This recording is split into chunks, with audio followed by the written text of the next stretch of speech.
Assalomu alaykum vatandoshlar. Mana biz yana navbatdagi navesimizni o'z joyiga ustanovka qilib berdik. Bu navesimizni Farg'ona viloyati Furqat tumaniga olib kelib ustanovka qilib berdik. Bu navesimizni razmeriga keladigan bo'lsak, uzunasiga 13,5 metr, eniga 5 metr razmerda bo'lgan 3 qavatli shumkali.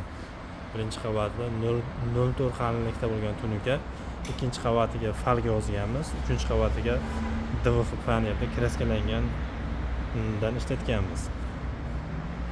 Chekkalariga lazer listdan qilganmiz. Chekkalarini lazer listdan qilib berib, o'rtasidagi firmalariga mana esgullardan qo'yib 1 kvadrat metrini 360 ming so'mdan olib kelib, dastavka ustanovkasi hamma yo'q ichida olib kelib, Farg'ona viloyati Furqat tumaniga olib kelib o'rnatib berdik. Kimga shunaqangi xizmatlar kerak bo'lsa, ekrandagi nomerlarga chiqaverasizlar aloqaga. O'zbekiston bo'ylab o'rnatib, yasab o'rnatib beraveramiz. Sog' bo'lasizlar.